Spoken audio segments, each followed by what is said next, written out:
On this episode of ResiWeek, a design connection at CEDIA Expo, Google is continuing the conversation, and TP Vision and B&W make a TV. All this and more on this episode of ResiWeek. The network for the AV industry. What are you listening to? This is AV. This is AVNation. This is AVNation. This is ResiWeek episode 125, Continued Conversations. Support for AVNation is brought to you by Crestron and by Daylight, the leading producer of high-quality projection screens worldwide. Welcome to ResiWeek. This is your weekly wrap-up of all the latest news and stories for the residential AV industry. I'm your host, Matt D. Scott for AVNation.tv. And today I'm pleased to be joined by Joe Whitaker. He is the president of the Thoughtful Home, the Thoughtful Restaurant, the Thoughtful Bake Shop, the Thoughtful Bait and Tackle Shop, the Thoughtful 7-Eleven. Yes. Have you started anything else recently? Funny you say it. So we are looking at the Thoughtful Outdoors, which is technology for hunters, fishermen, outdoor sporting. That is on the list. So it's funny. I've been sitting on that one for a couple of weeks, so I had to get it out there. Nicely done. Thank you. Tim, we also have Tim Albright. He is the founder of AVNation. How are you, sir? I am well, sir. How are you? I'm doing fantastic. I feel like I haven't talked to you in days. Weeks, actually. I know. It's been crazy. We've all been gallivanting around like crazy. All right, gentlemen, let's jump into our first story of the day. This comes to us from Residential Systems. CEDIA Expo has announced the debut of the Design Connection program. What this is a new platform that will unite technology integrators with design and construction professionals in order to create further collaborations and partnerships.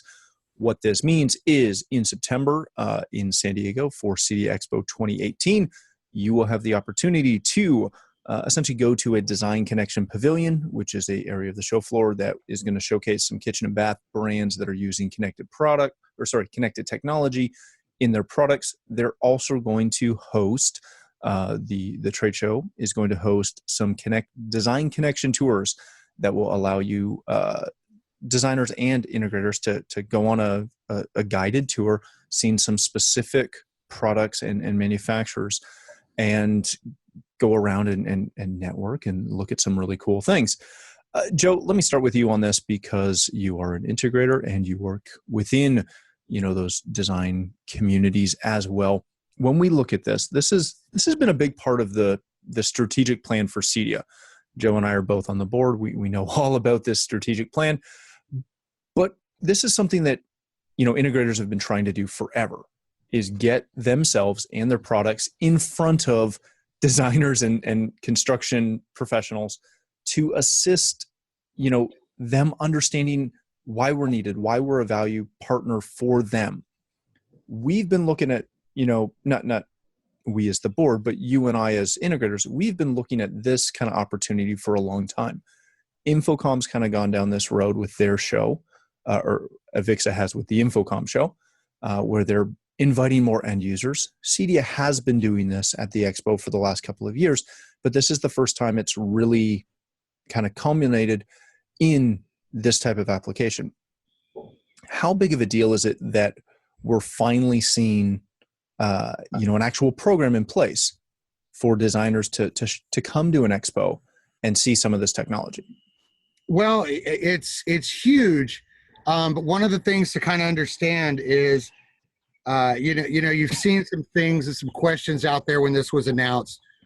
This has been a little while coming, where CEDIA has already, participated in the Kitchen and Bath Week, the National Association of Home Builders stuff. Dennis and I were at HD Expo for hospitality design in Vegas. This has kind of been a buildup within a very good strategic partnership between CEDIA and Emerald Expositions.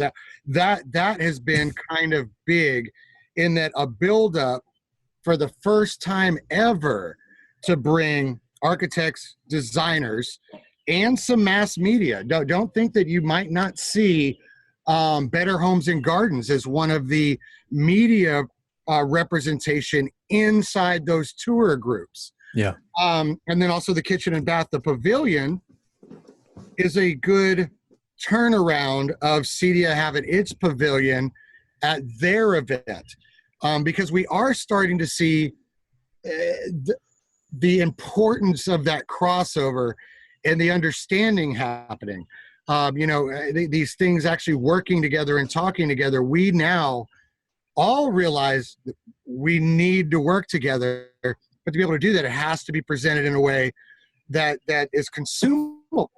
The tour, I'm not going to try to drop too much information on that, because some of it has to be a surprise. But there will be 2 tour guides. You might or might not be looking at one of them.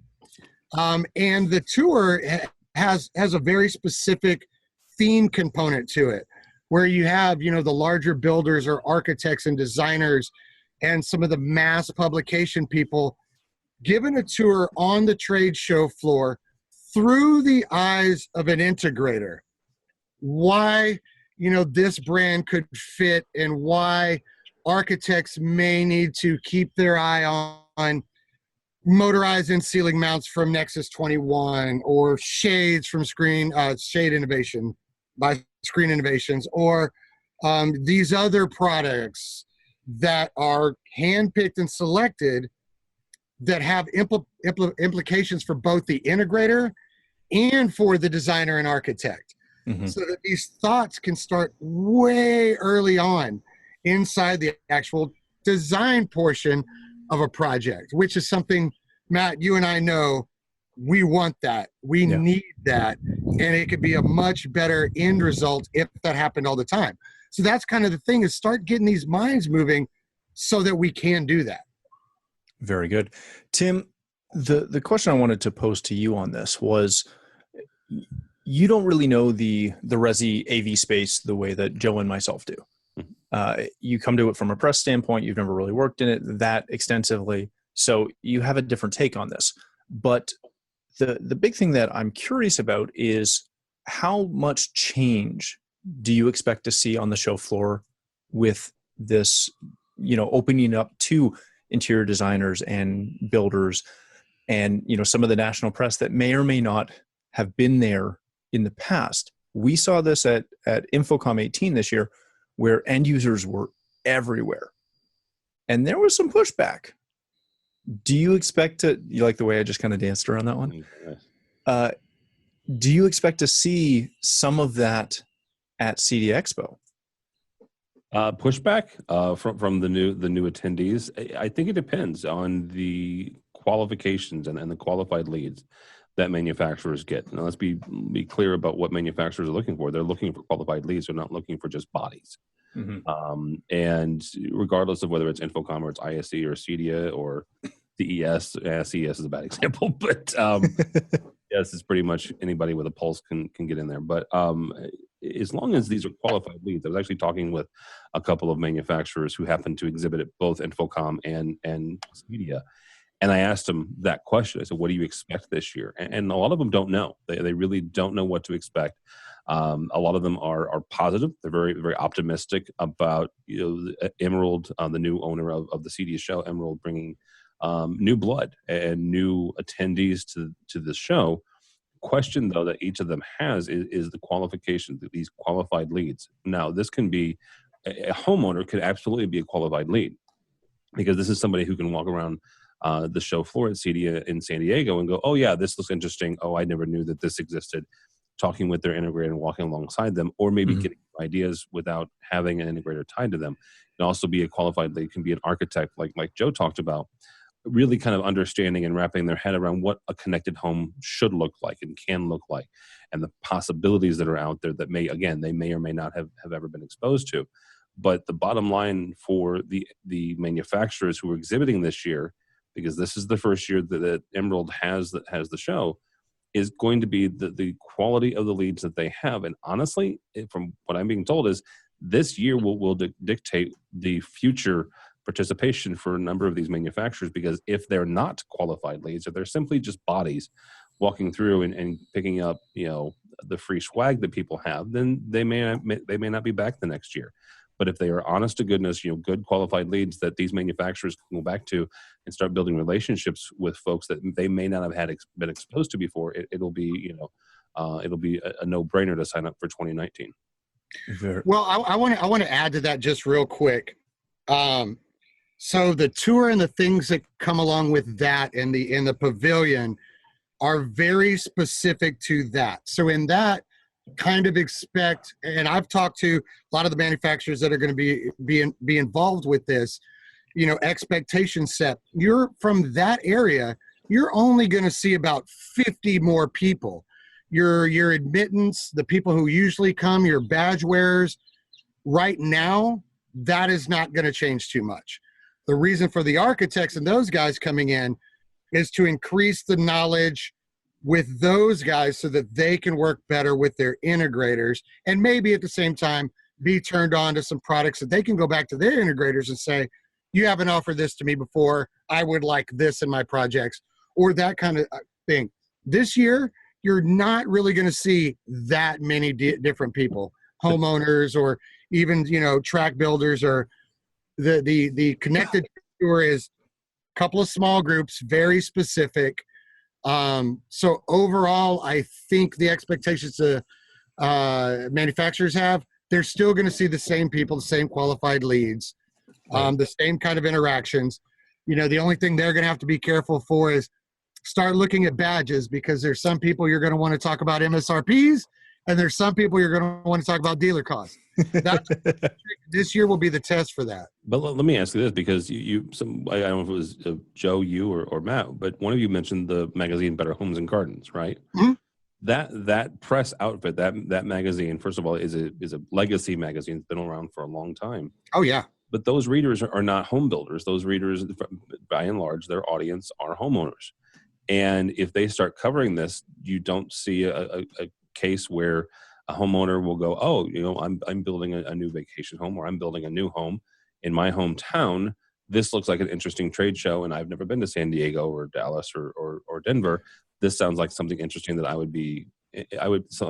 sounds like something I would be interested in going to.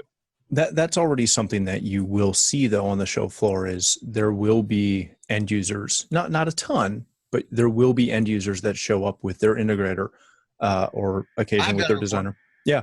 And they'll walk around. I met, I can't remember his name, one of the IndyCar drivers in the Lutron booth. Harvick. Yes, because he was building a new home. They were filming it, and he was walking around and seeing what technology he wanted to put into his home. And that's not we don't see it to the extent that we see it at Infocom, but you do see it. So the one thing I'll say about that is we actually had this discussion on AV Week last week. The definition of an end user at CEDIA, I think from my perspective, is vastly different than the definition. Very much so. Very much so. When you look at like Tim just said, Better Homes and Gardens, and those, the trickle down is not to get end users, homeowners, to become attendees. When the articles come out and all that stuff runs, you'll hear about CEDIA Expo and a tour, but you'll see specifics with brand recognition as far as manufacturer brand and CEDIA. And the concept is, within those kind of publications, is to direct those end users and home owners to CEDIA certified professionals to get brand X, Y, and Z installed. Okay. That is kind of the thought of the end game. That's why I think what Emerald is doing with this is nothing short of brilliance. Yeah, this is going to be very interesting to watch. All right, gentlemen, let's move on to our next story. This comes to us from CE Pro. Google launches Continued Conversations, which does nothing but remind me of Conversation Street. It is a new feature for Google Home devices, and one of our friends from the UK, who never will watch this show, would have gotten a kick out of that joke, as Tim kind of did. The big thing with this is going to allow you to have, for lack of a better term, a conversation with your Google Assistant. It'll leave the microphone open for an additional 8 seconds after it answers a question if you have a follow-up. So when you ask a question like, how old is Barack Obama? and Google responds with Barack is 56 years old, you can then follow up with how tall is he? And in theory, it will respond with an answer to that. You don't have to rephrase that question. So when we start looking at this from a home automation control standpoint, the biggest thing will be something to the effect of, okay, Google, turn off the living room and the kitchen lights. And in theory, Google will turn them off, opposed to saying, okay, Google, turn off the living room lights and turn off the kitchen lights. This is expected to be a big thing. Right now, it's only open or available in the US. Tim, I want to start with you on this. This does seem like a really big feature to be adding in, a little bit more of that natural language understanding for Google. But when we look at this, I want you to answer two things for me. One, does this give Google a significant advantage currently over Alexa? Because Alexa does not yet have this. And two, what does this mean for products like Josh AI, which are currently the big natural language product within our channel? If Google's able to do this and do this well, it's a lot cheaper to buy a Google Mini than it is to buy even the Josh Micro, like significantly cheaper. If this does 90% of the same thing, what's it mean? All right. So to answer your first question first, yes, it gives Google an incredible advantage. Doesn't mean that the Amazon and Siri can't come along. I'm using those two because those are the two main competitors. I'm leaving Cortana out mainly because there's not really a whole lot of home automation systems that are using it. There are a couple, but it gives Google an incredible advantage over Alexa and over Siri. And honestly, it comes out of, from my perspective, it comes out of another thing that Google announced, and that is their virtual assistant. Mm-hmm. And if you've not watched that, just Google it. I apologize, but Google, you couldn't say just Bing it. Bing it. I did not say that. It is not my nature to say. But that was one of the most phenomenal natural language computers I've ever witnessed in my life, where a computer is calling up a hair salon, I think, and made an appointment for Joe Whitaker to get his haircut. And the interaction was very natural. It was very, very eerie, actually, as someone who grew up in the 80s and the 90s watching Skynet and Blade Runner, to see this in action. This is an extension of that, and it's the back end of Google. The second part is, yes, it's an incredible problem for Josh AI, because it is less expensive, and because Google has, I'm going to argue that Google has a far more, at least in number, engineers working on this problem than Josh AI does, which gives them the advantage in the long run. Maybe not the short run, but the long run, it gives them an advantage over Josh AI.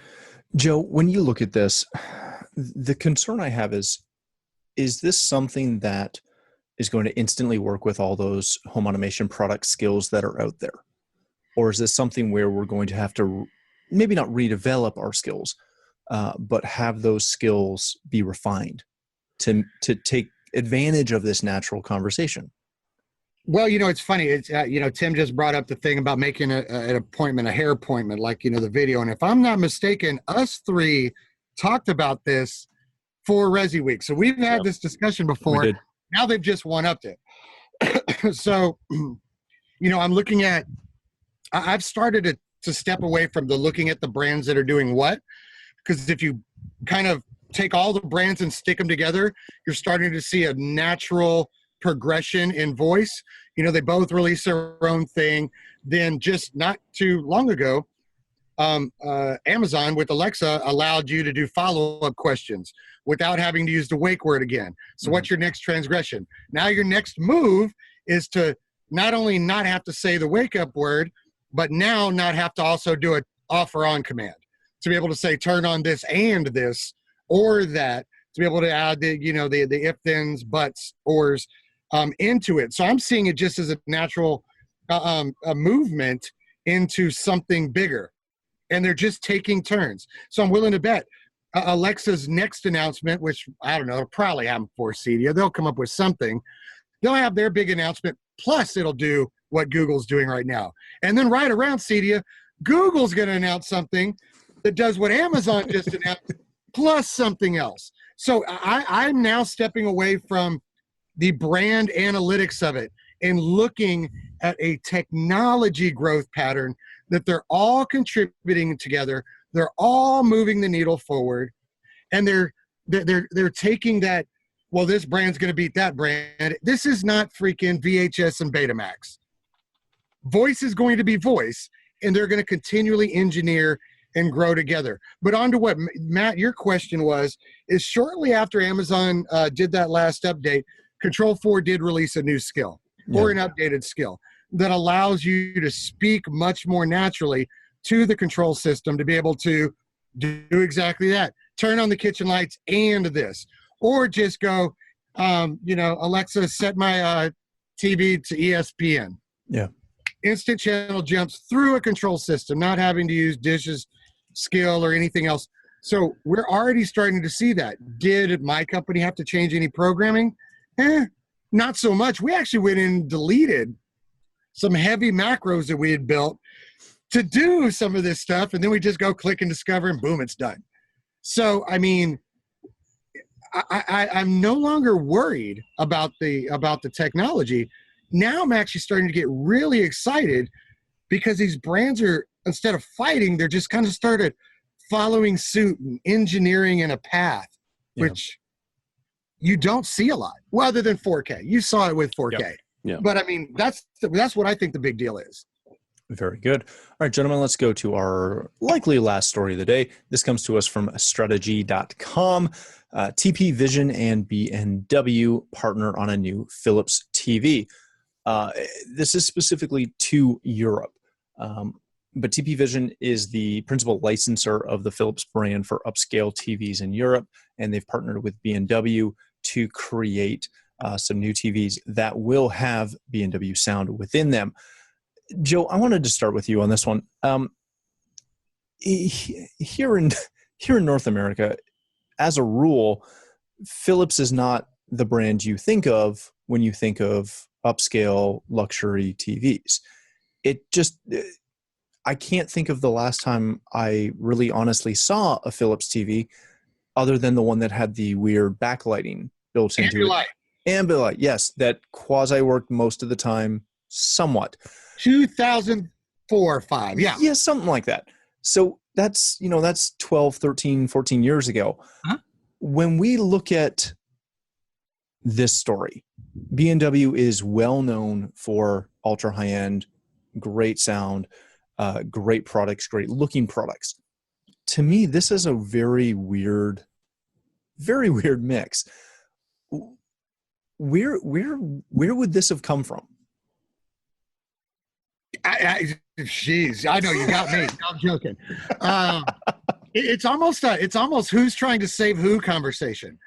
Being that they're only releasing, initially in the EMEA UK over there market is interesting to me. Other than it's a really good test market with critical mass. That plays into it well. And this is a very good spin on, Martin Logan being in cars, Harman Kardon getting into Fiats. We know that this kind of model works. And what's our biggest complaint? Speakers and TVs sound like crap. Sony toyed with the ferrite fluid type of speakers and other things. So, I mean, we know that putting a good speaker in a TV can kind of reevaluate and rebrand something. One of the things that I thought was hilarious, is when you brought up that old Sharp TV, and then I look at Ted's article, and I see an updated version of an Ambilight TV. I was like, oh, they're bringing this back. I loved this. But that wasn't the core. That wasn't the core of the article. No. So taking a good quality, good brand speaker and using it to reinvigorate a brand that used to be trusted inside the custom market. Because I will tell you personally, I have not sold in a custom market a Philips TV since the Ambilight. I actually have a picture on our Facebook somewhere of one from 2004 or 5. But it is a very good strategic business move to follow good branding and audio to reinvent a video category. We've seen this work before, in other markets.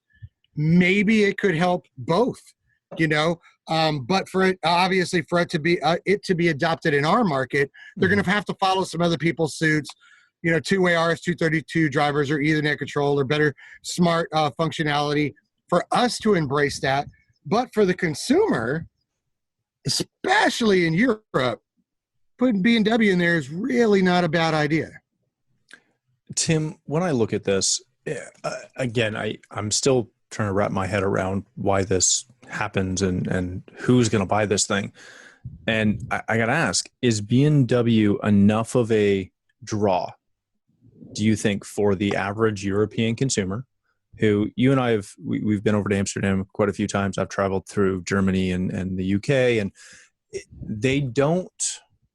consumerism isn't the same there. You don't see homes with, 5 60-inch TVs or apartments with 5 60-inch TVs. You see 132 or 124 in the corner. Is the B&W partnership going to be enough to make someone say, ooh, I really want to go buy that Phillips TV? Well, first of all, let's talk about the B&W brand. And I think that you hit on the head, and so did Joe. It's high-end audio, right? It's a high-end audio brand. And I think that partnering from Philips' side and TP's side, it was very smart for them to get B&W on board. But Joe hit on something very important as far as developing a product. The European market, you're right. People don't buy 5 or 6 TVs in their home, by and large, as far as consumerism goes. But they buy one good one. And, audio is very important as much as video is. And we have all been subjected to really, really cruddy flat panel speakers. That's why the soundbar market, came to be. So they've got a nice, compact product or a market to test this in. And if they can convince folks who, again, only purchase 1 or 2 TVs primarily in their residence, based on the quality of the audio and the name of Philips, the quality name of Philips, then they've got something. And then from there, they can develop and kind of expand out and go from, EMEA to North America, where we do buy, 4 or 5, 6 TVs. But we typically have one good one in our home. Not to say that we all go out and buy cruddy ones for the rest of the house, but we have one main place, one main spot in the house. But that's our main TV, right? Mm-hmm. That's the majority of Americans. And so if we as Americans could say, okay, this is our main TV, and we also tend to invest in the audio in at least that one main TV, and B&W again has a cachet about it, has a high quality name about it, then I think they've got something there. Now, what they have to deliver on is they have to deliver on both. They have to deliver on the audio, regardless of whether it's the B&W name. That has to sound incredible. It has to match what people expect when they talk about Bowers and B&W. Yeah. But the TV has to be on par with what folks are able to pick up on Amazon or on Best Buy. Now, keep in mind, for them to expand into the U.S. or North America, they'll have to ink a partnership with the other licensee of the Philips brand in North America. All right, gentlemen. Well, the other thing that, one of the important things to consider is, Tim touched on a bunch of them, but we also have to consider construction in Europe. So in Europe, in-ceiling speakers, there's a lot of reasons why getting audio, why Sonos is so popular over there, is getting audio, good sounding audio around a house in the UK, especially retrofit, is a very hard task. I mean, it's difficult.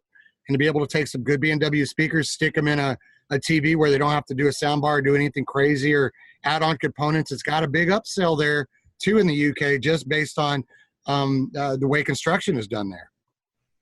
Yeah, it'll be an interesting thing to watch. All right, gentlemen, thank you so much for joining us. Joe, if people want to connect with you and see what you're doing, where can they do that? They can always find me on social media at Thoughtful Home or at The Thoughtful Home. At either. Always find me at CEDIA. I'll be at Expo this year. So any of you guys out there watching, see me, come up, say hi, hang out. And you can always find me here on ResiWeek every once in a while. So yeah, every now and again, we fit you in. Tim, thanks so much for joining us again. If people want to connect with you, where can they do that? Probably the best place is on Twitter, at TD, Tim David Albright on Twitters. Excellent. Thanks again. For myself, if you'd like to connect with me, you can find me at Matt D. Scott on Twitter and every other social platform. But more importantly, please stop by AVNation.tv. You'll find this show, as well as a wide variety of our other shows with all the verticals that we cover. When you visit the website, please take a moment to check out our underwriters. We are extremely thankful for their support and ask that you support them as well. Thanks again for watching. That's all the time we have for this episode of ResiWeek.